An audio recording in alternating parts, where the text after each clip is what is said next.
ಶುಭೋದಯ ಜ್ಯೋತಿಷ್ಯ ಕಿರಣ ವಿಶೇಷ ಕಾರ್ಯಕ್ರಮಕ್ಕೆ ಸ್ವಾಗತ. ನಾನು ಮಧು ನಾಗೇಶ್. ವೀಕ್ಷಕರೇ, ಪ್ರತಿನಿತ್ಯ ನಮ್ಮ ಈ ಕಾರ್ಯಕ್ರಮದಲ್ಲಿ ನಿಮಗೆ ಉಪಯುಕ್ತವಾದಂತಹ ಮಾಹಿತಿಯನ್ನ ಗುರೂಜಿಯವರು ತಿಳಿಸ್ಕೊಡ್ತಾ ಬಂದಿದ್ದಾರೆ. ಹಾಗಿದ್ರೆ ಇವತ್ತಿನ ವಿಚಾರ ಏನು? ಮಾಟ ಮಂತ್ರ ಅಂದ್ರೆ ನಾವೆಲ್ಲ ಬ್ಲ್ಯಾಕ್ ಮ್ಯಾಜಿಕ್ ಅಂತ ಕರಿತೇವೆ, ತಂತ್ರ ಮಂತ್ರಗಳು. ನಿಜಕ್ಕೂ ಇದು ವರ್ಕ್ ಆಗುತ್ತಾ? ಇದಕ್ಕಿರುವಂತಹ ಪರಿಹಾರಗಳು ಅಂದರೆ ಶತಮಾನಗಳಿಂದಲೂ ಕೂಡ ನಮ್ಮ ಸಮಾಜದಲ್ಲಿ ಈ ಒಂದು ಮಾಟ ಮಂತ್ರ ಅನ್ನೋದು ಭಯ ಹಾಗೆ ನಂಬಿಕೆ ಅಂಶದ ಮೇಲೆ ಪರಿಗಣಿಸಲಾಗುತ್ತೆ ಅಂತಲೇ ಹೇಳಬಹುದು. ಹೀಗಾಗಿ ಇದರ ಸತ್ಯಾಸತ್ಯತೆಗಳೇನು, ಇದರಿಂದ ದೂರ ಇರೋದು ಅಥವಾ ಇದಕ್ಕಿರುವಂತಹ ಪರಿಹಾರಗಳೇನು ಅನ್ನೋದ್ರ ಕುರಿತಾಗಿ ಇವತ್ತಿನ ಕಾರ್ಯಕ್ರಮದಲ್ಲಿ ಸಂಪೂರ್ಣವಾಗಿ ಗುರೂಜಿಯವರು ನಿಮಗೆ ಮಾಹಿತಿಯನ್ನು ತಿಳಿಸ್ಕೊಡ್ಲಿದ್ದಾರೆ. ಮೊದಲಿಗೆ ಅವರನ್ನ ಬರಮಾಡಿಕೊಳ್ಳೋಣ. ಎಂದಿನಂತೆ ನನ್ನ ಜೊತೆ ಇದ್ದಾರೆ ವಂಶ ಪಾರಂಪರ್ಯ ಜ್ಯೋತಿಷರು ಹಾಗೆ ಆಧ್ಯಾತ್ಮಿಕ ಚಿಂತಕರಾಗಿರುವಂತಹ ನಾಗೇಶ್ ಗುರೂಜಿ. ಗುರೂಜಿ, ಕಾರ್ಯಕ್ರಮಕ್ಕೆ ಆತ್ಮೀಯ ಸ್ವಾಗತ. ನಮಸ್ಕಾರ. ವಾಗರ್ತ ಇವ ಸಂಪೃತ ವಾಗರ್ತಃ ಪತಿಪತೆಯ ಜಗತಃ ಪಿತರು ಒಂದೇ ಪಾರ್ವತಿ ಪರಮೇಶ್ವರ. ಗುರೂಜಿ, ಮಾಟ ಮಂತ್ರ ಅಂದರೆ ನಾನು ಆಗಲೇ ಹೇಳ್ತಾ ಇದ್ದೆ ಬ್ಲ್ಯಾಕ್ ಮ್ಯಾಜಿಕ್ ಅಂತ. ನಿಜಕ್ಕೂ ಇದು ವರ್ಕ್ ಆಗುತ್ತಾ ಅನ್ನೋದು. ಈಗ ಸರ್ವೇ ಸಾಮಾನ್ಯವಾಗಿ ಶತ್ರುಗಳ ಮೇಲೆ ಏನು ಒಂದು ನಾವು ಅವರು ನಾಶ ಆಗಬೇಕು, ಅವರು ಚೆನ್ನಾಗಿರಬಾರ್ದು ಅಂತ ಹೇಳಿಬಿಟ್ಟು ಮಾಡಿಸ್ತಾರೆ. ಸೊ ಅವರು ಮಾಡಿಸಿದ ತಕ್ಷಣ ಆ ವ್ಯಕ್ತಿ ಮೇಲೆ ಪರಿಣಾಮ ಬೀರುತ್ತಾ? ಇದರ ಸತ್ಯಾಸತ್ಯತೆಗಳು ಏನು ಅಂತ? ಮಾಟ ಮಂತ್ರ ಜನರ ವಾಡಿಕೆಗಳಲ್ಲಿ, ಜನರ ಜೀವನಕ್ಕೆ ಮತ್ತು ಇಡೀ ಪ್ರಾಣಿ ಪಕ್ಷಿಗಳಿಗೂ ಮನುಕುಲಕ್ಕೂ ಅನ್ವಯಿಸುವಂತಹ ಒಂದು ತಂತ್ರ ಕುತಂತ್ರ ವಿದ್ಯೆ. ಯಾರು ಮನುಷ್ಯನಲ್ಲಿ ಆಧ್ಯಾತ್ಮಿಕವಾಗಿ ಕುಟುಂಬ ಸಂಸಾರದಲ್ಲಿ ಮಾನಸಿಕವಾಗಿ ಮತ್ತು ದೈಹಿಕವಾಗಿ ಸಂಪೂರ್ಣವಾಗಿ ನಷ್ಟ ಹೊಂದಿದಾಗ, ನಷ್ಟವನ್ನು ಅನುಭವಿಸ್ತಾ ಇದ್ದಾಗ, ಕಷ್ಟ ಕಾರ್ಪಣ್ಯಗಳು ತುಂಬ ಜಾಸ್ತಿ ಆದಾಗ, ಮನಸ್ಸಿನಲ್ಲಿ ತಡ್ಕೊಳ್ಳೋಕೆ ಆಗದೇ ಇರುವಂತಹ ನೋವು ಸಮಸ್ಯೆಗಳನ್ನು ಹೇಗೆ ಪರಿಹಾರ ಮಾಡ್ಕೋಬೇಕು ಅನ್ನುವಂಥದ್ದು ಮೂಲ ಹುಡುಕಿಕೊಂಡು ಹೋದಾಗ ಯಂತ್ರಮಂತ್ರ ಪ್ರಕರಣಗಳು ಅನ್ನುವಂಥದ್ದು ಇಂದ್ರಜಾಲ ಮಹೇಂದ್ರಜಾಲ ಅನ್ನುವಂತಹ ಒಂದು ತಂತ್ರ ವಿದ್ಯೆಯಿಂದ ಹೇಗೆ ಪರಿಹಾರ ಮಾಡ್ಕೋಬಹುದು ಅನ್ನುವಂಥದ್ದು ಕಂಡಿಡ್ಕೊಂಡ್ರು. ಸರ್ವೇ ಸಾಮಾನ್ಯವಾಗಿ ನಮ್ಮ ತಂದೆ ತಾತ ಮುತ್ತಾತದಿಂದ ಕಾಲದಿಂದಲೂ ಕೂಡ ಸಮಸ್ಯೆಗಳನ್ನು ಹೊತ್ತುಕೊಂಡು ಬಂದಂತಹ ಭಕ್ತಾದಿಗಳಿಗೆ ಹೇಗೆ ಪರಿಹಾರ ಮಾಡ್ಕೋಬೇಕು, ಹೇಗೆ ಸಮಸ್ಯೆಗಳಿದ್ದಾವೆ ಅಂದರೆ ಯಾವ ಸಮಸ್ಯೆಗೆ ಯಾವ ಗಿಡಮೂಲಿಕೆಗಳಿಂದ ಪರಿಹಾರ ಕಂಡಿಡ್ಕೋಬಹುದು ಅನ್ನುವಂಥದ್ರನ್ನು, ಯಾವ ಸಮಸ್ಯೆಗಳನ್ನ ಹೇಗೆ ಅವರಿಗೆ ಸೂಕ್ತವಾಗಿ ಅಂದರೆ ಯಾವುದೇ ರೀತಿಯ ಸಮಸ್ಯೆಗಳನ್ನು ಇರ್ಬೋದು, ಮನೆ ಕುಟುಂಬದಲ್ಲಿರ್ಬೋದು, ಹಣಕಾಸಿನಲ್ಲಿರ್ಬೋದು, ಮಕ್ಕಳದ ಸಮಸ್ಯೆ ಇರ್ಬೋದು, ಮತ್ತು ಕಂಕಣ ಭಾಗ್ಯ ಸಮಸ್ಯೆ ಇರ್ಬೋದು, ಮತ್ತು ಕುಟುಂಬದಲ್ಲಿ ವಿರಸ ಅನ್ನುವಂಥದ್ದು ಇರ್ಬೋದು, ಒಂದು ಜಮೀನು ವಿಷಯದಲ್ಲಿ ಇರ್ಬೋದು, ಯಾವುದೇ ಒಂದು ಸಮಸ್ಯೆಗಳನ್ನು ಅನಾರೋಗ್ಯಕ್ಕೆ ಸಂಬಂಧಪಡುವಂಥದ್ದು ಕೂಡ ವಿಷಯ ಬಂದಾಗ ಅವರಿಗೆ ಹೇಗೆ ಪರಿಹಾರ ಮಾಡ್ಕೋಬಹುದು ಸುಲಭ ರೂಪದಲ್ಲಿ ಅನ್ನುವಂಥದ್ದು ಮೂಲ ಹುಡುಕಿಕೊಂಡು ಹೋದಾಗ ಗಿಡಮೂಲಿಕೆಗಳಿಂದ ಇದನ್ನು ಸಾಧ್ಯ. ಮತ್ತು ಯಜ್ಞ ಹವನಗಳಿಂದನೂ ಕೂಡ ತಿರ್ಗಾ ಮಂತ್ರಗಳಿಂದ ಬೀಜ ಮಂತ್ರಗಳಿಂದ ಪಠಣೆ ಮಾಡೋದ್ರಿಂದ, ಬೀಜ ಮಂತ್ರಗಳನ್ನ ಬರೆಯೋದ್ರಿಂದ, ಬೀಜ ಮಂತ್ರಗಳನ್ನು ಸಿದ್ಧಿಪಡಿಸ್ಕೊಳ್ಳೋದ್ರಿಂದ ಪರಿಹಾರ ಮಾಡ್ಕೋಬಹುದು ಅಂತ ಕಂಡುಹಿಡಿದ್ರು. ಹೀಗೆ ಕಂಡುಹಿಡಿತಾ ಹೋದಾಗ ಪ್ರತಿಯೊಬ್ಬ ಮನುಷ್ಯನಲ್ಲೂ ಕೂಡ ತನ್ನನ್ನು ತಾನು ಗುರುತಿಸ್ಕೋಬೇಕು, ನಾನು ಬೇಗ ಬೆಳಿಬೇಕು ಅನ್ನುವಂಥದ್ದು ಇದ್ದೇ ಇರ್ತದೆ. ಹಣಕಾಸಿನಲ್ಲಾಗಿರ್ಬೋದು, ಸಮಾಜದಲ್ಲಾಗಿರ್ಬೋದು, ಒಂದು ಗಣ್ಯ ವ್ಯಕ್ತಿ ಆಗಬೇಕು, ನನ್ನ ಕುಟುಂಬದಲ್ಲಿ ನಾನು ಸಕ್ಸಸ್ ಆಗಬೇಕು, ಮತ್ತು ನಾನು ಇಷ್ಟಪಟ್ಟಂತಹ ವ್ಯಕ್ತಿ ನನ್ನಂತೆ ಆಗಬೇಕು ಅನ್ನುವಂತಹ ಈ ವಶೀಕರಣ ಪ್ರಯೋಗ, ಈ ಎಲ್ಲ ಥರದಲ್ಲೂ ಕೂಡ ಅವನು ಬಯಸೋದನ್ನು ಸಿಗಬೇಕು, ದಕ್ಕಿಸ್ಕೋಬೇಕು ಅನ್ನುವಂಥದ್ದನ್ನು ಮೂಲ ಒಳಗಡೆ ಹೋದಾಗ ಈ ಇಂದ್ರಜಾಲ ಮಹೇಂದ್ರದಿಂದ ಸಾಧ್ಯ. ಈ ಯಂತ್ರಮಂತ್ರ ಪ್ರಕರಣಗಳಿಂದ ಖಂಡಿತವಾಗ್ಲೂ ಕೂಡ 100% ಸಕ್ಸಸ್ ಆಗುತ್ತೆ ಅನ್ನುವಂಥದ್ದು ವಿಷಯಗಳನ್ನು ಆಳವಾಗಿ ತಿಳ್ಕೊಂಡಾಗ ಎಲ್ಲವನ್ನು ಕೂಡ ವಶಪಡಿಸ್ಕೋಬಹುದು ಅನ್ನುವಂಥದ್ದೇ ಮಾಟಮಂತ್ರ. ಈ ಮಾಟಮಂತ್ರ ಅಂದ ತಕ್ಷಣ ಏನು ಅನ್ಕೋತಾರೆ ಅಂತಂದರೆ ಜನಗಳು, ನಮಗೆ ಕೆಡುಕು ಉಂಟು ಮಾಡುವಂಥದ್ದು, ಈ ನಷ್ಟ ಆಗುತ್ತೆ, ಇಂಥವ್ರ ಜೊತೆ ನಾವು ಸೇರಬಾರ್ದು ಅನ್ನುವಂಥದ್ದು ಆಗುತ್ತೆ.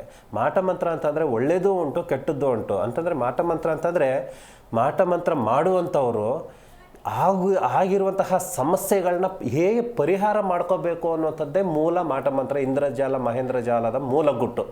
ಬಟ್ ಇದನ್ನು ಎಲ್ಲರೂ ಕೂಡ ಏನು ಮಾಡ್ತಾ ಇದ್ದಾರೆ ಅಂತಂದರೆ, ಕೆಲವರು ಅಲ್ಪ ವಿದ್ಯೆ ಮಹಾಗರ್ವಿ ಅಂತಂದಾಗೆ ಯಾರು ಅರ್ಧಬರ್ಧ ಇಂದ್ರಜಾಲ ಮಹೇಂದ್ರಜಾಲ ವಿದ್ಯೆಯನ್ನು ಕಲ್ತಿದ್ದಾರೋ ಅವರು ಒಳ್ಳೇದು ಮಾಡೋದಕ್ಕೆ ತುಂಬ ಸಮಯ ಅವಕಾಶ ಬೇಕಾಗುತ್ತದೆ. ಕೆಟ್ಟದ್ದು ಮಾಡೋದಕ್ಕೆ ತುಂಬ ಈಸಿ ಆಗುತ್ತದೆ. ಆದ ಕಾರಣದಿಂದ ಇವರು ತಾಳ್ಮೆ ಅನ್ನುವಂಥದ್ದು ಕಳ್ಕೊಂಡು ಬೇಗ ವೃದ್ಧಿಸುತ್ತೆ, ಬೇಗ ಸಕ್ಸಸ್ ಆಗುತ್ತೆ ಅನ್ನುವಂಥದ್ರಿಂದ ತಪ್ಪು ದಾರಿಗಳನ್ನ ಹಿಡ್ಕೊಂಡು ಜನಗಳಿಗೆ ತಪ್ಪು ಅಡ್ವೈಸನ್ನು ಕೊಟ್ಟು ಯಂತ್ರಮಂತ್ರ ಮಾಟಮಂತ್ರ ಪ್ರಕರಣಗಳನ್ನು ತದ್ವಿರುದ್ಧವಾಗಿ ನಡ್ಕೊಳ್ತಾ ಇರೋದ್ರಿಂದ ಜನರಲ್ಲಿ ಮೂಢನಂಬಿಕೆಗಳು ಮತ್ತು ನಂಬಿಕೆಗಳಿಗೂ ಮೂಢನಂಬಿಕೆಗಳಿಗೂ ಕೂಡ ತುಂಬ ಅಜಗಜಾಂತರ ವ್ಯತ್ಯಾಸಗಳಿದ್ದಾವೆ. ಹಾಗೆ ಜನಗಳಲ್ಲೂ ಕೂಡ ಒಂದು ಒಳ್ಳೇದು ಮಾಡ್ಕೊಳ್ಳೋಕೆ ಹೋದಾಗ್ಲೂ ಕೂಡ ಕೆಟ್ಟದ್ದು ಆಲೋಚನೆಗಳು ಬಂದಾಗ ಕೆಟ್ಟದಾಗಿ ಭಯ ಅನ್ನುವಂಥದ್ದು ಸೃಷ್ಟಿಯಾಯಿತು. ಇದು ಮಾಟಮಂತ್ರದ ವಿಶೇಷತೆ ಮತ್ತು ಮಾಟಮಂತ್ರದ ಪ್ರಕರಣಗಳಲ್ಲಿ ಹೇಗೆ ವೃದ್ಧಿಸ್ಕೊಳ್ಳುತ್ತೆ, ಹೇಗೆ ಜನರ ಮೇಲೆ ಪರಿಣಾಮ ಬೀಳುತ್ತೆ ಅನ್ನುವಂಥದ್ದು ಮೂಲ ಉದ್ದೇಶವಾಗಿದೆ. ಓಕೆ ಗುರುಜಿ, ಒಬ್ರು ಕಾಲರ್ ಇದ್ದಾರೆ, ಮಾತಾಡ್ಸ್ಬಿಡೋಣ. ಹಲೋ ಹಲೋ, ನಮಸ್ತೆ ಮಾ. ನಮಸ್ಕಾರ. ಹೇಳಿ, ಎಲ್ಲಿಂದ ಕರೆ ಮಾಡಿದ್ರಾ? ನಿಮ್ಮ ಹೆಸರೇನು? ಜಯಮ್ಮ. ಓಕೆ, ಯಾರ ಬಗ್ಗೆ ಕೇಳಬೇಕಿತ್ತು? ನಮ್ಮ ಯಜಮಾನ್ರ ಬಗ್ಗೆ ಕೇಳಿದ್ದೆ. ಅವರ ಡೇಟ್ ಆಫ್ ಬರ್ತ್ ಹಾಗೆ ರಾಶಿ ನಕ್ಷತ್ರ ತಿಳಿಸ್ಕೊಡಿ. ಇಲ್ಲ, ಅವ್ರ ಹೆಸರು ಐತೆ ಗಿರಿಯಪ್ಪ ಅಂತ. ಓಕೆ, ಅವ್ರಿಗೆ ಎಷ್ಟು ವರ್ಷ, ವಯಸ್ಸು ಎಷ್ಟಾಗಿದೆ? ಕರೆಕ್ಟಾಗಿ ಈಗ 59. ಓಕೆ, ಮಾತಾಡಿ, ಗುರುಜಿ ಇದ್ದಾರೆ. ನಮಸ್ಕಾರಮ್ಮ. ನಮಸ್ಕಾರ. ಹೇಳಿ ಅಮ್ಮ, ಅವರು ಜನ್ಮಸ್ಥಳ ಯಾವುದು? ಅವರು ಹುಟ್ಟಿದ್ದು ಉತ್ರಳ್ಳಿ. ಮುತ್ತತ್ತಿ. ಉತ್ರಳ್ಳಿ. ಹೇಳಿ ಅಮ್ಮ, ಏನು ಪ್ರಶ್ನೆ ಏನೋ, ಏನು ಕೇಳಬೇಕಾಯ್ತು?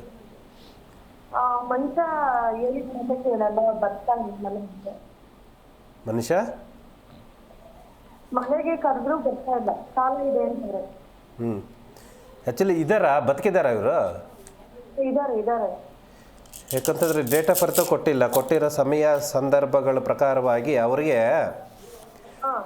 ಆಹಾರದಲ್ಲಿ ಮದ್ದಿಡಂದ್ರೆ ಗೊತ್ತಾಗುತ್ತಾ ನಿಮಗೆ ವಿಷಯ? ಆಹಾರದಲ್ಲಿ ಸ್ವಲ್ಪ ಅವ್ರಿಗೆ ಬೇರೆ ಕುಟುಂಬದ ವರ್ಗವರಿಂದನೋ ಹೊರಗಡೆ ಜನಗಳಿಂದನೋ ಸ್ನೇಹಿತರಿಂದನೋ ಎಲ್ಲೋ ಸ್ವಲ್ಪ ಮನೆಗೆ ಅವರಿಗೆ ಆಹಾರದಿಂದ ಅಂತಂದರೆ ಆರೋಗ್ಯದಲ್ಲಿ ಸ್ವಲ್ಪ ತೊಂದರೆ ಆಗೈತೆ. ಆದ ಕಾರಣದಿಂದ ಮಾನಸಿಕವಾಗಿ ಯೋಚನೆಗಳಲ್ಲಿ ತನ್ನ ಹೆಂಡತಿ, ತನ್ನ ಮಕ್ಕಳು, ತನ್ನ ಮನೆ, ತನ್ನ ಕುಟುಂಬ, ತನ್ನದ್ದು ಅನ್ನುವಂಥದ್ದು ಯಾವುದ್ರಲ್ಲೂ ಕೂಡ ನಿಗಾ ಇಲ್ಲ. ಆದ ಕಾರಣದಿಂದ ಮನೆಗೆ ಮಾರಿ ಪರರಿಗೂ ಉಪಕಾರಿ ಅನ್ನೋ ರೀತಿಯಲ್ಲಿ ತಿರುಗಾಡ್ತಾ ಇದ್ದಾರೆ, ಓಡಾಡ್ತಾ ಇದ್ದಾರೆ. ಅವರು ನಿಮ್ಮಂತೆ ಮಾಡ್ಕೋಬೇಕು ಅನ್ನುವಂಥದ್ದು ಕೆಲವು ವಿದ್ಯೆಗಳಿದ್ದಾವೆ. ಯಂತ್ರಮಂತ್ರ ಪ್ರಕರಣಗಳಿಂದ ಆಗಿರ್ಬೋದು, ಒಂದು ಶ್ರೀಚಕ್ರ ಯೋಗ ಬಲದಿಂದ ಆಗಿರ್ಬೋದು, ಅದನ್ನು ರೆಡಿ ಮಾಡ್ಕೋಬೋದು, ಏನು ತೊಂದರೆ ಇಲ್ಲ. ಬಂದು ಒಂದ್ಸರಿ ಭೇಟಿಯಾಗಿ ಅಮ್ಮ, ಡೈರೆಕ್ಟಾಗಿ ಬಂದು ಒಂದ್ಸರಿ ಭೇಟಿಯಾಗಿ ಅದನ್ನು ರೆಡಿ ಮಾಡಿಕೊಡೋಣ. ಒಳ್ಳೆಯದಾಗಲಿ. ಓಕೆ, ಥ್ಯಾಂಕ್ ಯು ಕರೆ ಮಾಡಿದ್ದಕ್ಕಾಗಿ. ಇನ್ನು ಗುರುಜಿ, ಮಾಟ ಮಂತ್ರದ ಬಗ್ಗೆ ನೀವು ಹೇಳ್ತಾ ಇದ್ರಿ, ಹಾಗೆ ಈ ತಂತ್ರ ಮಂತ್ರ ಅನ್ನೋದೇನು ಅಂತ? ತಂತ್ರ ಮಂತ್ರಗಳು ಅಂತಂದರೆ ಯಾವುದೇ ಒಂದು ವಿದ್ಯೆಯನ್ನು ವಶಪಡಿಸ್ಕೋಬೇಕು ಅಂತಂದರೆ, ಯಾವುದೇ ಒಂದು ವಿದ್ಯೆಯನ್ನು ಕಲಿಬೇಕು ಅಂತಂದರೆ ಬೇಸಿಕ್ಕಾಗಿ ಆದರೆ ತನ್ನದೇ ಆದಂತಹ ಒಂದು ಪದ್ಧತಿಗಳಿದ್ದಾವೆ, ತನ್ನದೇ ಆದಂತಹ. ಮತ್ತು ಎಕ್ಸಾಂಪಲ್ ಇವಾಗ ಜ್ಯೋತಿಷ್ಯ ಕೇಳುವಾಗ ಜ್ಯೋತಿಷ್ಯ ಹೇಳುವವನಲ್ಲಿ ಮತ್ತು ಕೇಳುವವನಲ್ಲಿ ಇರಬೇಕಾದ ಕೆಲವು ನಿಬಂಧನೆಗಳು ಅಂತ ಇರ್ತವೆ. ಅದನ್ನು ಪರಿಪಾಲನೆ ಮಾಡಿದಾಗ ಖಂಡಿತವಾಗಲೂ ಕೂಡ ಎದುರಾಳಿ ಅಂತಂದರೆ ಯಾರು ಬಂದು ಪ್ರಶ್ನೆ ಆಗ್ತಾರೋ ಪ್ರಶ್ನೆಗೆ ಸಂಪೂರ್ಣವಾಗಿ ಮಾಹಿತಿ ಕೊಡೋದಕ್ಕೆ ಸಾಧ್ಯವಾಗುತ್ತದೆ. ಹಾಗೆ ಈ ಯಂತ್ರಮಂತ್ರ ಪ್ರಕರಣಗಳಲ್ಲಿ ಈ ಮಂತ್ರಗಳನ್ನು ಫಸ್ಟು ಆ ಶ್ಲೋಕಗಳನ್ನು ಮಂತ್ರಗಳನ್ನು ನಾವು ಸಿದ್ಧಿಪಡಿಸ್ಕೋಬೇಕಾಗುತ್ತದೆ. ಅಂದರೆ ನಾವು ಸಿದ್ಧಿಪಡಿಸ್ಕೋಬೇಕು ಅಂತಂದರೆ ನಾವು ಎಷ್ಟರ ಮಟ್ಟಿಗೆ ಫಲ ಒಂದು ಅನುಭವಿಸ್ಬೇಕು ಅಂತಂದರೆ ನಾವೆಷ್ಟರ ಮಟ್ಟಿಗೆ ಸಿದ್ಧಿ ಆಗಿರಬೇಕು, ಅದಕ್ಕೆ ನಾವು ಪಡ್ಕೊಳ್ಳೋದಕ್ಕೆ ಅರ್ಹತೆನ ಅನ್ನುವಂಥದ್ದು ಮುಖ್ಯವಾಗಿರುತ್ತದೆ.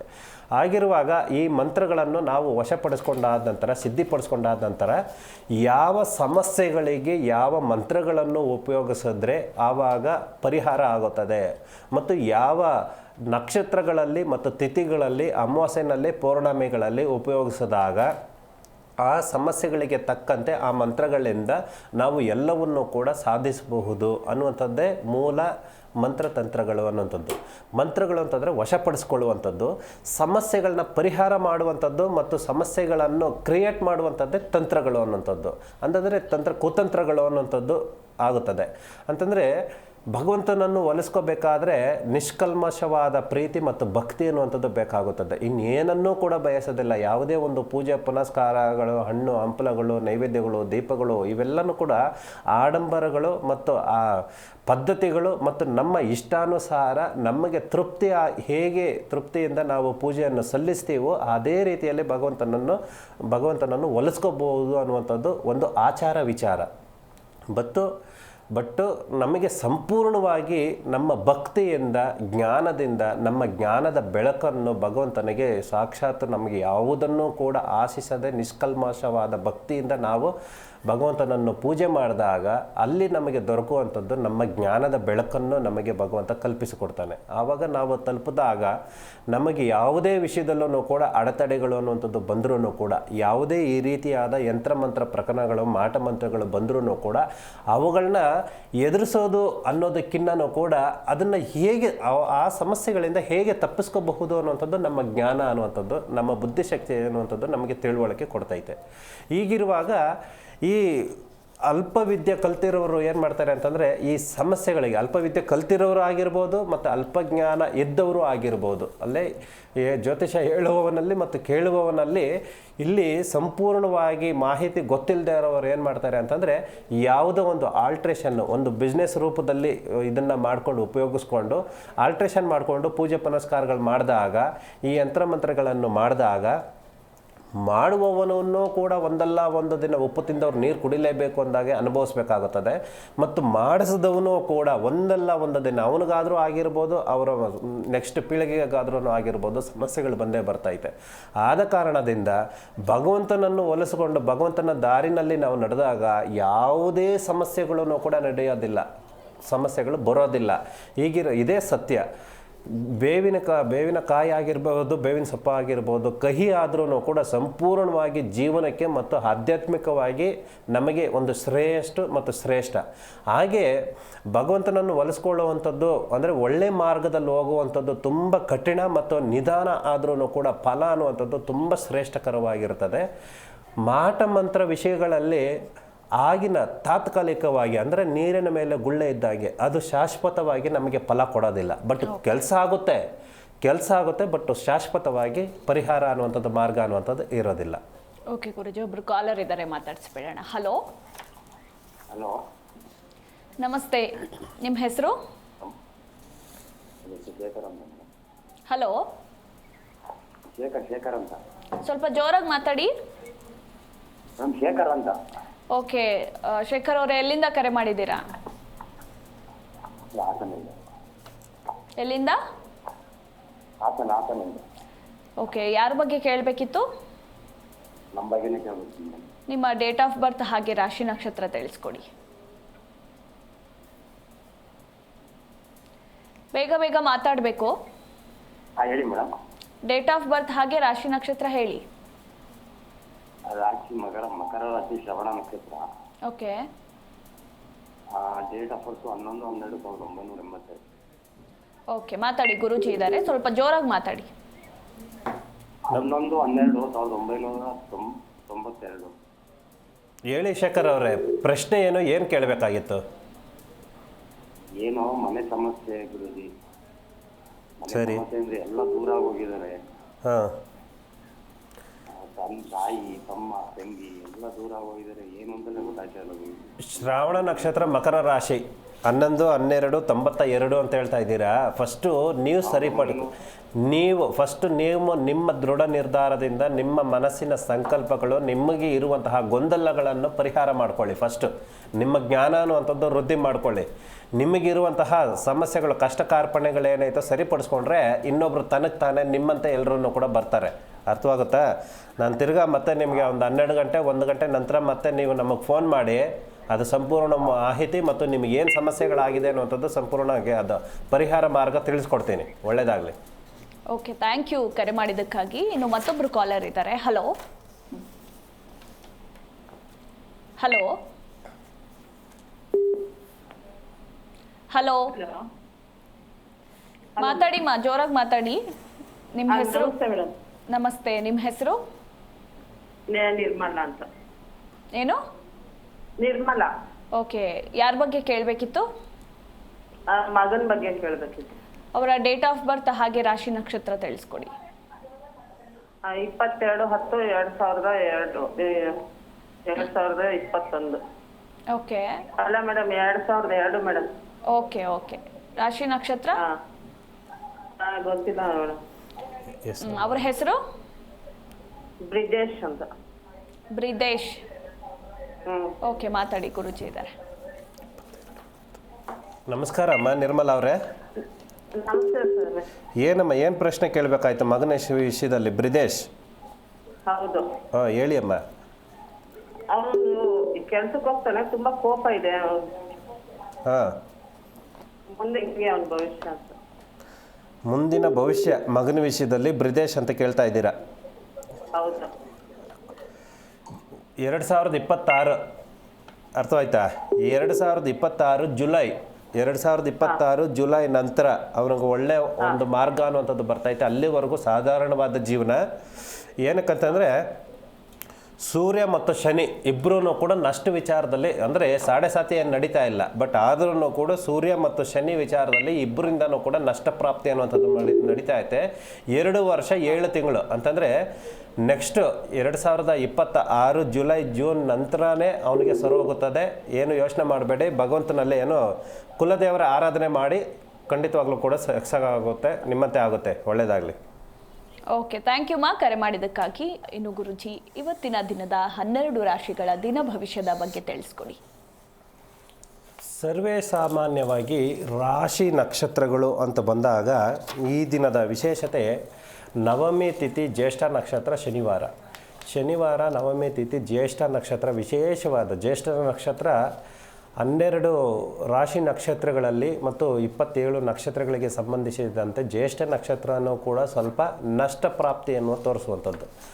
ಆದ್ರೂ ಜ್ಯೇಷ್ಠ ನಕ್ಷತ್ರದಲ್ಲಿ ಮಾಡುವಂತಹ ಪೂಜೆ ಪುನಸ್ಕಾರಗಳು ಖಂಡಿತವಾಗಲೂ ಕೂಡ ಲಭಿಸುತ್ತೆ.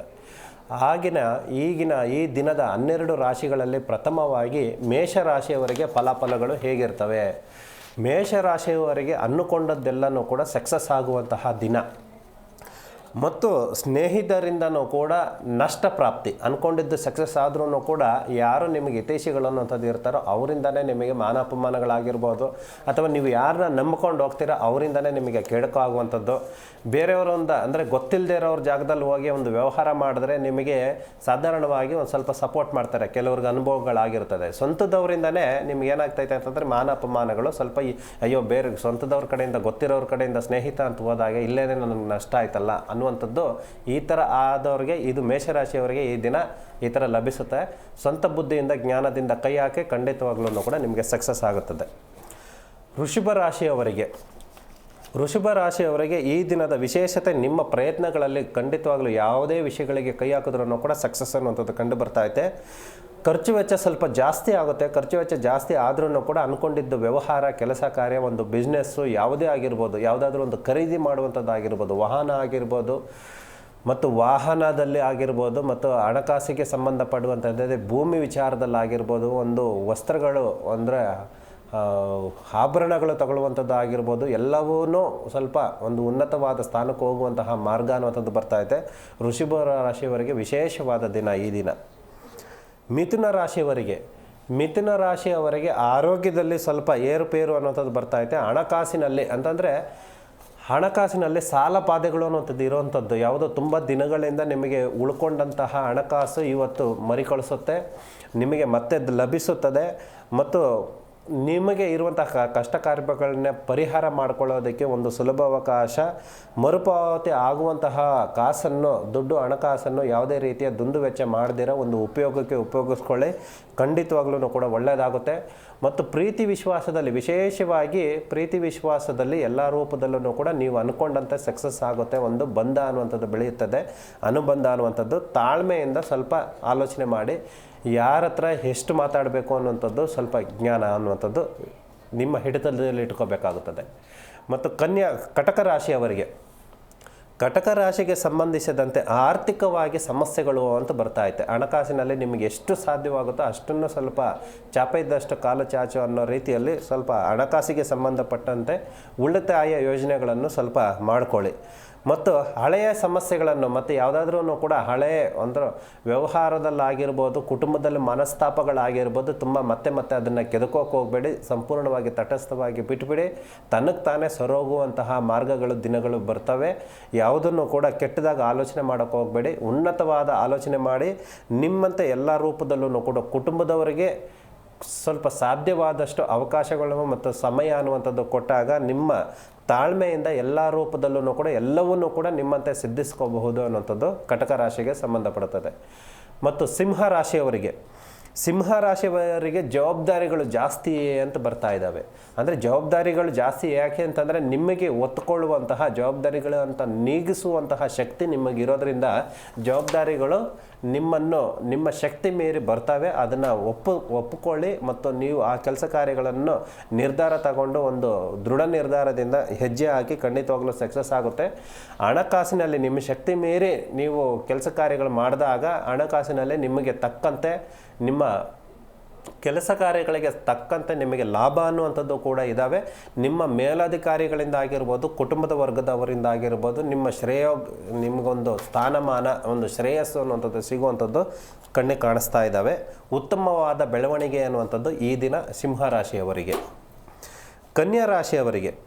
ಕನ್ಯಾ ರಾಶಿಯವರಿಗೆ ನಿಮ್ಮ ಪ್ರತಿಫಲ ಅನ್ನುವಂಥದ್ದು ಸ್ವಲ್ಪ ಸಾಧಾರಣ ಮಟ್ಟವಾಗಿರುತ್ತದೆ. ಶ್ರಮ ಜಾಸ್ತಿ ಇರ್ತೈತೆ, ಆದ್ರೂ ಕೂಡ ಪ್ರತಿಫಲ ಅನ್ನುವಂಥದ್ದು ಕಡಿಮೆ ಇರ್ತದೆ. ಯಾವುದನ್ನು ಕೂಡ ಆಶಿಸಿದರೆ ನೀವು ನಿಷ್ಠೆಯಿಂದ ಕೆಲಸ ಕಾರ್ಯಗಳನ್ನು ಮಾಡಿ ಇವತ್ತು ಸಮಸ್ಯೆಗಳು ಅಂತಂದರೆ ಪ್ರತಿಫಲ ಕಡಿಮೆ ಸಿಕ್ಕಿದ್ರೂ ಕೂಡ ನಾಳೆ ದಿನ ನಿಮಗೆ ಖಂಡಿತವಾಗ್ಲೂ ಕೂಡ ಸಕ್ಸಸ್ ಅನ್ನುವಂಥದ್ದು ಆಗುತ್ತೆ. ನಿಮ್ಮ ಖುಷಿ ಸಂತೋಷದಿಂದ ಯಾವುದೇ ಒಂದು ನಿರ್ಧಾರ ಅನ್ನುವಂಥದ್ದು ದೃಢವಾಗಿ ತರ್ಕೊಳ್ಳಿ ಮತ್ತು ಸಕ್ಸಸ್ ಅನ್ನುವಂಥದ್ದು ಖಂಡಿತವಾಗ್ಲೂ ನಿಮಗೆ ಆಗೇ ಆಗುತ್ತೆ. ಕುಟುಂಬದವರಿಂದ ಆಗಿರ್ಬೋದು, ಸ್ನೇಹಿತರ ವರ್ಗದಿಂದ ಆಗಿರ್ಬೋದು, ಸ್ವಲ್ಪ ಹಿತೈಷಿಗಳಿಂದ ನಿಮಗೆ ಅಡಚಣೆಗಳಾಗದೇ ಇರೋ ರೀತಿಯಲ್ಲಿ ಒಂದು ಸ್ವಲ್ಪ ಮಾರ್ಗದರ್ಶನ ಅನ್ನುವಂಥದ್ದು ತಗೋಬೇಕಾಗುತ್ತದೆ. ಖಂಡಿತವಾಗ್ಲೂ ನೀವು ಸಕ್ಸಸ್ ಆಗಿ ಆಗ್ತೀರಾ. ನಿಮ್ಮ ಸಹನೆ ಅನ್ನುವಂಥದ್ದು ಸ್ವಲ್ಪ ಜಾಸ್ತಿ ಬೇಕಾಗುತ್ತದೆ. ತನಗೆ ತಾನೇ ಎಲ್ಲವನ್ನು ಕೂಡ ಸರಿ ಹೋಗುತ್ತದೆ. ಮತ್ತು ತುಲಾರಾಶಿಗೆ ಸಂಬಂಧಿಸಿದಂತೆ ದೈವ ಸಂಭೂತ ಅನ್ನುವಂಥದ್ದು ಕಣ್ಣಿಗೆ ಕಾಣಿಸ್ತಾ ಐತೆ. ನೀವು ಅಂದ್ಕೊಂಡಂತಹ ಕೆಲಸ ಕಾರ್ಯಗಳು ಸಕ್ಸಸ್ ಅನ್ನುವಂಥದ್ದು ಆಗ್ತಾ ಇದ್ದಾವೆ. ಕುಟುಂಬದ ವರ್ಗದವರಿಂದನೂ ಕೂಡ ನಿಮಗೆ ಸ್ವಲ್ಪ ತಾಸು ಅನ್ನುವಂಥದ್ದು ತುಂಬ ಸಿಗ್ತಾ ಐತೆ, ಒಳ್ಳೆಯದು ಅನ್ನೋಂಥದ್ದು ಆಗ್ತಾ ಐತೆ. ಖರ್ಚು ವೆಚ್ಚಗಳು ಜಾಸ್ತಿ ಆದ್ರೂ ಕೂಡ ಹಣದ ದುರ್ಬಲತೆಯಿಂದ ನಿಮಗೆ ಸ್ವಲ್ಪ ವೀಕ್ ಆಗ್ಬೋದು. ಬಟ್ ಆದ್ರೂ ಕೂಡ ನಿಮ್ಮ ಜ್ಞಾನದಿಂದ, ಸಹಪಾಠಿಗಳ ಒಂದು ಸಪೋರ್ಟಿಂದ ನಿಮಗೆ ಮತ್ತೆ ಚೈತನ್ಯ ಅನ್ನುವಂಥದ್ದು ಬರ್ತಾ ಇದೆ. ಮತ್ತು ಆರೋಗ್ಯದ ಬಗ್ಗೆ ಸ್ವಲ್ಪ ಗಮನ ಕೊಡಿ. ಅಜೀರ್ಣ ಅನ್ನುವಂಥದ್ದು ಬರ್ತಾ ಇದೆ. ಆದ ಕಾರಣದಿಂದ ನಿಮ್ಮ ಆಹಾರ ಪದ್ಧತಿಗಳನ್ನ ಸ್ವಲ್ಪ ಬದಲಾವಣೆ ಮಾಡ್ಕೋಬೇಕಾಗುತ್ತದೆ. ವೃಶ್ಚಿಕ ರಾಶಿಯವರಿಗೆ ಸ್ವಲ್ಪ ನಷ್ಟ ವಿಚಾರದಲ್ಲಿ ನಷ್ಟ ಪ್ರಾಪ್ತಿ ಅನ್ನುವಂಥದ್ದು ಬರ್ತಾ ಐತೆ. ಏಕೆಂತಂದರೆ ಈ ದಿನದ ವಿಶೇಷತೆ ಜ್ಯೇಷ್ಠ ನಕ್ಷತ್ರದಲ್ಲಿ ನಷ್ಟ ಪ್ರಾಪ್ತಿ ಅನ್ನುವಂಥದ್ದು ಸರ್ವೇ ಸಾಮಾನ್ಯವಾಗಿ ಕಣ್ಣಿಗೆ ಕಾಣಿಸ್ತಾ ಇದ್ದಾವೆ. ಆದ ಕಾರಣದಿಂದ ಕುಟುಂಬದ ವರ್ಗದಲ್ಲಾಗಿರ್ಬೋದು, ಹಣಕಾಸಿನಲ್ಲಾಗಿರ್ಬೋದು, ಮಾನಸಿಕವಾಗಿ ನಷ್ಟ ಪ್ರಾಪ್ತಿ ಅನ್ನುವಂಥದ್ದು ಅನುವರಿಸ್ತಾ ಇದ್ದೀರಾ. ಆದ ಕಾರಣದಿಂದ ಸಾಧ್ಯವಾದಷ್ಟು ಮೌನದಿಂದ ಮತ್ತು ಭಗವಂತನ ಧ್ಯಾನ, ಇಷ್ಟ ದೇವರ ಧ್ಯಾನ ಅನ್ನುವಂಥದ್ದು ಮಾಡಬೇಕಾಗುತ್ತದೆ. ಈ ಥರ ಮಾಡಿದಾಗ ಎಲ್ಲ ರೂಪದಲ್ಲೂ ಕೂಡ ಒಳ್ಳೆಯದು ಅನುಕೂಲ ಅನ್ನುವಂಥದ್ದು, ಆರ್ಥಿಕವಾಗಿ ಸಮಸ್ಯೆಗಳನ್ನು ಪರಿಹಾರ ಮಾಡ್ಕೋಬೋದು. ಮತ್ತು ಮುಖ್ಯವಾಗಿ ಮಾನಸಿಕವಾಗಿ ನೊಂದುತ್ತಾ ಇದ್ದೀರಾ, ಅವುಗಳನ್ನು ಕೂಡ ಮೆದುಳಿಗೆ ಒತ್ತಡ ಕೊಡದಿರ ಸ್ವಲ್ಪ ಹಿಡಿತದಲ್ಲಿ ಇಟ್ಕೊಳ್ಳಿ. ಸಂಜೆ 6 ಗಂಟೆ ನಂತರ, ಸೂರ್ಯಾಸ್ತ ನಂತರ ಕಡೆಯದಾಗಿ ಎಲ್ಲ ರೂಪದಲ್ಲೂ ಕೂಡ ಸೊರೋಗುತ್ತದೆ. ಸ್ವಲ್ಪ ಸಮಾಧಾನದಿಂದ ಇರಿ. ಮತ್ತು ಧನುಸ್ಸು ರಾಶಿಯವರಿಗೆ ಈ ದಿನ ಕುಟುಂಬದಲ್ಲಾಗಿರ್ಬೋದು, ಹಣಕಾಸಿನಲ್ಲಾಗಿರ್ಬೋದು ಸ್ವಲ್ಪ ನಷ್ಟ ಪ್ರಾಪ್ತಿ ಎನ್ನುವಂಥದ್ದು ಬರ್ತಾ ಐತೆ. ಪ್ರಯಾಣ ಅಂತಂದರೆ ತೀರ್ಥಕ್ಷೇತ್ರಗಳಿಗೆ ಸ್ವಲ್ಪ ಪ್ರಯಾಣ ಮಾಡೋದ್ರಿಂದ ನಿಮಗೆ ಸ್ವಲ್ಪ ಅನುಕೂಲ ಅನ್ನುವಂಥದ್ದು ಮಾರ್ಗ ಅನ್ನುವಂಥದ್ದು ಬರ್ತಾ ಐತೆ. ಹಣಕಾಸು ಮತ್ತು ಕುಟುಂಬದಲ್ಲ ಬಲ ಇಲ್ಲದೆ ಇರೋದ್ರಿಂದ ದೂರದ ಕ್ಷೇತ್ರಗಳಿಗೆ ಹೋಗೋದು ಸ್ವಲ್ಪ ಕಷ್ಟ ಆಗ್ಬೋದು. ಹತ್ತಿರದಲ್ಲಿರುವಂತಹ ನಿಮಗೆ ಯಾವುದು ಸಾಧ್ಯವಾಗುತ್ತೋ ಅದರ ಹತ್ತಿರದಲ್ಲಿ ಇರುವಂತಹ ಒಂದು ದೇವಸ್ಥಾನಗಳಾಗಿರ್ಬೋದು, ನದಿ ಸ್ಥಾನಗಳಾಗಿರ್ಬೋದು, ಬೆಟ್ಟ ಗುಡ್ಡಗಳಾಗಿರ್ಬೋದು, ಇವುಗಳನ್ನು ಹತ್ತಿ ಇಳಿದಾಗ ನಿಮ್ಮಲ್ಲಿರುವಂತಹ ನೆಗೆಟಿವ್ ಎನರ್ಜಿ ಖಂಡಿತವಾಗ್ಲೂ ಕೂಡ ಪರಿಹಾರ ಮಾರ್ಗ ಅನ್ನುವಂಥದ್ದು ಕಂಡುಕೋಬಹುದು. ಒಂದು ಉನ್ನತವಾದ ಸ್ಥಾನ ಮಾನ ಅನ್ನುವಂಥದ್ದು ದಕ್ಕುತ್ತೆ, ನಿಮಗೆ ಒಳ್ಳೆಯದಾಗಲಿ. ಮತ್ತು ಮಕರ ರಾಶಿಯವರಿಗೆ ಉಳಿದ ಎಲ್ಲ ರಾಶಿಗಳಿಗೂ ವಿಭಿನ್ನವಾದ ರಾಶಿ ಅನ್ನುವಂಥದ್ದು ಈ ದಿನ ಮಕರ ರಾಶಿಯವರಿಗೆ. ಯಾಕಂತಂದರೆ ನೀವು ಮಾಡ್ತಾ ಇರುವಂತಹ ಕೆಲಸ ಕಾರ್ಯಗಳಲ್ಲಿ ಒಂದು ಉನ್ನತವಾದ ಸ್ಥಾನಮಾನ ದಕ್ಕಿಸ್ಕೋಬಹುದು. ಒಂದು ಹಣಕಾಸಿನಲ್ಲಿ ಸಮಸ್ಯೆಗಳು ಇರುವಂಥದ್ದನ್ನು ಪರಿಹಾರ ಮಾಡ್ಕೋಬಹುದು. ನಿಮಗೆ ಲೋನ್ ಆಗ್ತಾ ಇಲ್ವಾ, ಖಂಡಿತವಾಗ್ಲೂ ಈ ದಿನ ಪ್ರಯತ್ನ ಪಡಿ, ನಿಮಗೆ ಲೋನ್ ಆಗುತ್ತೆ. ನೀವು ಯಾರ ಹತ್ರ ಆದ್ರೂ ಕೂಡ ಸಾಲ ಕೇಳಬೇಕು, ಕೊಡ್ತಾ ಇಲ್ಲ ಅಂತ ಅಂದ್ಕೊಂಡು ನಿಮ್ಮಲ್ಲಿ ಮುಜುಗರ ಇದ್ದರೆ ಅದನ್ನು ಬಿಟ್ಬಿಟ್ಟು ಸಾಲ ಕೇಳಿ, ಖಂಡಿತವಾಗ್ಲೂ ಆಗುತ್ತೆ. ಬಟ್ ಸಾಲ ಮಾಡಬೇಡಿ. ಖಂಡಿತವಾಗ್ಲೂ ಋಣಮುಕ್ತರವಾಗಿದ್ದರೆ ಖಂಡಿತವಾಗ್ಲೂ ಕೂಡ ಸಕ್ಸಸ್ ಅನ್ನುವಂಥದ್ದು ಜೀವನದಲ್ಲಿ ಕಂಡುಕೋಬಹುದು. ಒಂದು ನಿಮ್ಮ ಬುದ್ಧಿವಂತಿಕೆ, ನಿಮ್ಮ ಚಾಣಕ್ಷತೆ ಅನ್ನುವಂಥದ್ದು ನಿಮ್ಮ ಕೈಯಲ್ಲಿರಲಿ. ಖಂಡಿತವಾಗ್ಲೂ ಕೂಡ ಎಲ್ಲರ ರೂಪದಲ್ಲೂ ಕೂಡ ಸಕ್ಸಸ್ ಅನ್ನುವಂಥದ್ದು ಆಗ್ಬೋದು. ಇಷ್ಟ ದೇವರನ್ನು ಆರಾಧನೆ ಮಾಡಿ ಅನ್ನುವಂಥದ್ದು ತಿಳಿಸ್ಕೊಡ್ತಾ ಇದೆ. ಮತ್ತು ಕುಂಭರಾಶಿಯವರಿಗೆ ಸ್ವಲ್ಪ ನಷ್ಟ ಪ್ರಾಪ್ತಿನೇ, 50-50, ಒಳ್ಳೆಯದು ಅಲ್ಲ ಕೆಟ್ಟದ್ದು ಅಲ್ಲ, ಆ ರೀತಿಯಾಗಿ ಕಣ್ಣಿಗೆ ಕಾಣಿಸ್ತಾ ಇದ್ದಾವೆ. ವಿಶೇಷವಾಗಿ ಹೊಸ ಸಂಬಂಧ ಬರುವಂತಹ ಮಾರ್ಗ ಕಾಣ್ತಾ ಇದೆ. ಅಂತಂದರೆ ಮೇ ಬಿ ಕಂಕಣ ಭಾಗ್ಯ ಕೂಡಿ ಬರುವಂಥದ್ದು, ಯಾರಿಗೆ ನಷ್ಟ ಅನ್ನುವಂಥದ್ದು ಕಂಕಣ ಭಾಗ್ಯ ಕೂಡಿ ಬರ್ತಾ ಇಲ್ವೋ ಅವರಿಗೆ ಒಂದು ಪ್ರಾಪ್ತಿ ಅನ್ನುವಂಥದ್ದು ಆಗುವಂಥದ್ದು. ಮತ್ತು ವಿಶೇಷವಾಗಿ ಹೊಸ ಕುಟುಂಬದಲ್ಲಿ, ಅಂತಂದರೆ ಹೊಸ ಕುಟುಂಬದ ಅವರ ಒಂದು ಸ್ನೇಹ ಬೆಳವಣಿಗೆ ಆಗಿರ್ಬೋದು. ಮತ್ತು ಹೊಸ ದಾಂಪತ್ಯ ಜೀವನಕ್ಕೆ ಕೈ ಹಾಕಿದಂಥವ್ರು, ಹೆಜ್ಜೆ ಇಟ್ಟಂಥವ್ರು, ಒಂದು ಶುಭ ಮುಹೂರ್ತ ಅನ್ನುವಂಥದ್ದು ಈ ದಿನ ಬರ್ತಾ ಐತೆ. ಆದ ಕಾರಣದಿಂದ ಸ್ವಂತದವರಿಂದನೂ ಕೂಡ ಸ್ವಲ್ಪ ಉತ್ತೇಜನ ಸಿಗಲಿ. ಕೊನೆಯದಾಗಿ ಮೀನರಾಶಿಯವರಿಗೆ ಎಲ್ಲ ಥರದಲ್ಲೂ ಕೂಡ ಒಂದು ಉನ್ನತವಾದ ಸ್ಥಾನ ಅನ್ನುವಂಥದ್ದು ದಕ್ಕುತ್ತಾ ಇದೆ. ಖಂಡಿತವಾಗಲೂ ಎಲ್ಲ ರೂಪದಲ್ಲೂ ನಿಮ್ಮ ಆಲೋಚನೆಗಳಿಂದ ಮುನ್ನುಗ್ಗಿ ಮತ್ತು ಗುರು ಹಿರಿಯರ ಆಶೀರ್ವಾದ ಅನ್ನುವಂಥದ್ದು ಬೇಕಾಗುತ್ತೆ, ತಂದೆ ತಾಯಿಯರ ಆಶೀರ್ವಾದ ಬೇಕಾಗುತ್ತದೆ. ಇನ್ನು ಎಲ್ಲ ರೂಪದಲ್ಲೂ ಕೂಡ ನೀವು ಅಂದ್ಕೊಂಡಂತೆ ಸಕ್ಸಸ್ ಅನ್ನುವಂಥದ್ದು ಕಣ್ಣಿಗೆ ಕಾಣಿಸ್ತಾ ಇದೆ. ಶುಭವಾಗಲಿ. ಇಷ್ಟು ಈ ದಿನದ 12 ರಾಶಿಗಳ ಫಲಾಫಲಗಳು. ಓಕೆ ಗುರುಜಿ, ಇವತ್ತಿನ ಕಾರ್ಯಕ್ರಮದಲ್ಲಿ ನಮ್ಮ ವೀಕ್ಷಕರಿಗೆ ಸಾಕಷ್ಟು ಮಾಹಿತಿಯನ್ನು ತಿಳಿಸಿಕೊಟ್ರಿ. ಧನ್ಯವಾದಗಳು. ಸರ್ವೇ ಜನ ಸುಖಿನೋ ಭವಂತು. ಶಿವೋಹಂ. ವೀಕ್ಷಕರೇ, ನೋಡಿದ್ರಲ್ಲ, ಇದಾಗಿತ್ತು ಇವತ್ತಿನ ಜ್ಯೋತಿಷ್ಯ ಕಿರಣ ವಿಶೇಷ. ಹಾಗೆ ಗುರೂಜಿ ಅವರ ಬಳಿ ಮಾತನಾಡಬೇಕು ಅಂತ ಸಾಕಷ್ಟು ಮಂದಿ ಕರೆಯನ್ನ ಮಾಡಿದ್ದೀರಾ. ಎಲ್ಲರ ಕಾಲ್ ಕನೆಕ್ಟ್ ಆಗೋದಿಲ್ಲ, ಅಂಥವ್ರು ಬೇಜಾರು ಮಾಡ್ಕೊಳ್ಬೇಡಿ. ಈಗ ಗುರೂಜಿ ಅವರ ಪರ್ಸನಲ್ ಕಾಂಟ್ಯಾಕ್ಟ್ ನಂಬರ್ ಹಾಗೆ ಅವರ ವಿಳಾಸವನ್ನ ತೋರಿಸ್ತೀವಿ, ನೀವು ಭೇಟಿ ಕೊಡಬಹುದು ಅಂತ ಹೇಳ್ತಾ ನೋಡ್ತಾ ಇರಿ ಜಿ ಕನ್ನಡ ನ್ಯೂಸ್, ಸತ್ಯವೇ ಸುದ್ದಿಯ ಜೀವಾಳ. ಜ್ಯೋತಿಷ್ಯ ಕಿರಣ ಪಂಡಿತ್ ಶ್ರೀ ನಾಗೇಶ್ ಗುರೂಜಿ.